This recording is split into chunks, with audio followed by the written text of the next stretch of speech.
Hola, muy buenos días para todos. El tema de esta semana es aceleración centrípeta.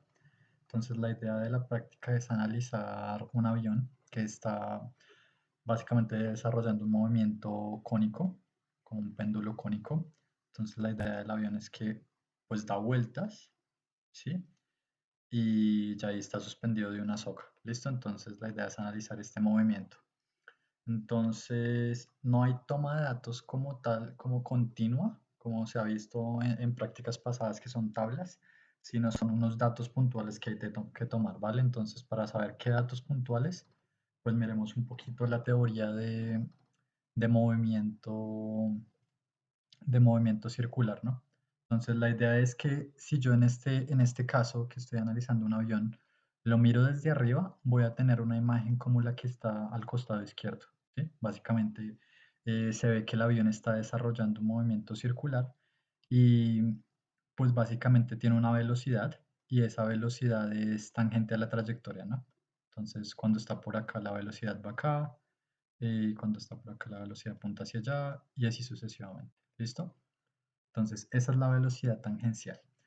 Y digamos que la idea es, bueno, si yo tengo una velocidad y esa velocidad está cambiando, debo tener una aceleración, ¿sí? Pero resulta que esa velocidad no está cambiando en magnitud, porque la magnitud es la misma, sino que está cambiando en dirección, ¿sí? O sea, dependiendo de dónde estamos mirando este movimiento circular, la velocidad está apuntando hacia un lado diferente. ¿Listo? Y a esa aceleración que produce eso se le conoce como aceleración centrípeta. ¿Listo? Y pues hay unas ecuaciones que yo creo que ya vieron en clase que relacionan pues la dinámica circular con el movimiento lineal, ¿sí? Entonces, por ejemplo, tenemos una ecuación como esta que relaciona la velocidad tangencial lineal con la velocidad angular, ¿sí? Y pues está relacionado básicamente con el radio del movimiento, ¿sí? De igual forma tenemos una expresión para la frecuencia angular, que es 2pi sobre el periodo. Recuerden que el periodo es el tiempo que tarda, en este caso el avión, en dar una vueltica. ¿Listo? Entonces, ese periodo lo van a necesitar probablemente. Y la última ecuación relevante, pues, es eh, la de fuerza centrípeta, ¿no? Entonces, básicamente la fuerza centrípeta es masa por aceleración centrípeta y hay una expresión para la aceleración centrípeta que es esto que está acá, ¿listo? Eso siempre pasa, que es la velocidad al cuadrado sobre el radio de la trayectoria, ¿listo? Entonces, esas son las ecuaciones que necesitamos. Y pues la idea es mirar un poquito más acerca de este movimiento. Entonces, em, lo siguiente que uno pensaría es mirar las fuerzas que hay en este objeto.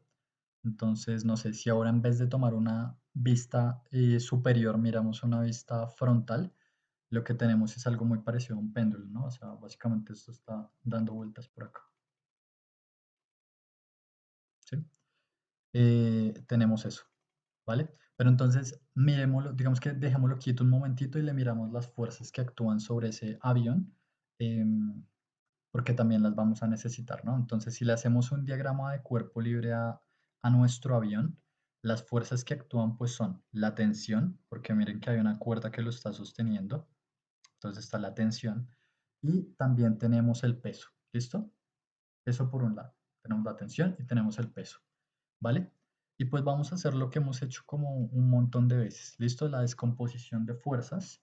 em, la descomposición de fuerzas para analizar el movimiento con leyes de Newton, ¿no?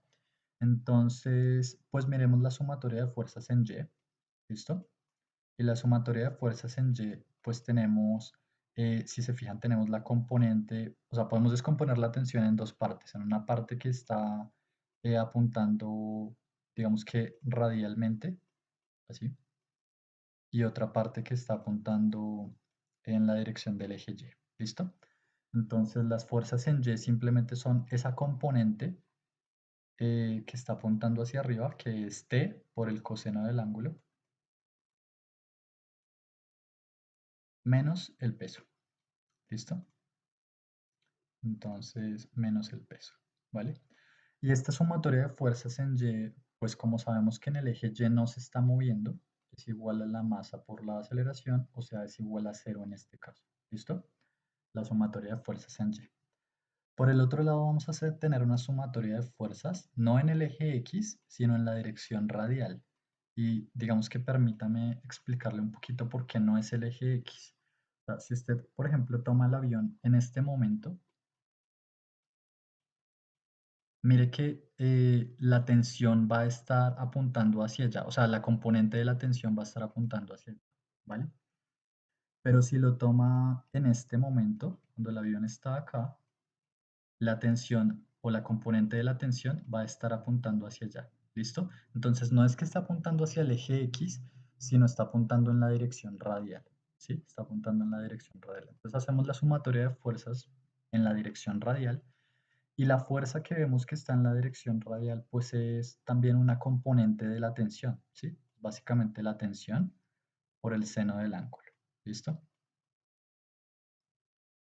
Vale. Y como si tenemos aceleración en el eje radial, porque precisamente les estoy diciendo que hay una aceleración que lo que hace es cambiar la magnitud no sino la dirección de la velocidad. Entonces esto va a ser igual a la masa por la aceleración. ¿Listo? Masa por la aceleración radial, que en este caso es la aceleración centrípeta, ¿no? Entonces estas son nuestras dos ecuaciones de movimiento, ¿vale? En el eje Y y en el eje radial. ¿Listo? Y lo que quiero que se fijen es que ustedes van a necesitar dos cosas. Van a necesitar el, la fuerza neta y la fuerza centrípeta. ¿Listo? Entonces, la fuerza neta que actúa sobre un cuerpo es, digamos, si yo sumo todas las fuerzas que tiene el objeto, que en este caso son tres, o sea, están estas dos y esta, son las tres fuerzas que están actuando sobre el objeto, esa es mi fuerza neta, ¿listo?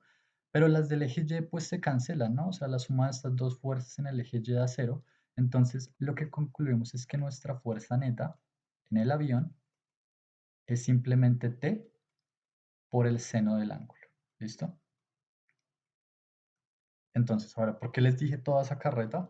Porque en el experimento se necesita hallar la fuerza neta. Esto les dice como propongo un método para hallar esta fuerza neta, ¿vale? A partir de cosas que usted pueda medir.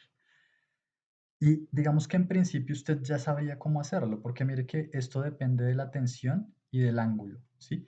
Y la tensión y el ángulo son dos cosas que usted podría medir. ¿Por qué? Porque este aparato que está acá arriba en su video es un dinamómetro y este dinamómetro pues le está marcando en newtons el valor de la tensión, ¿sí?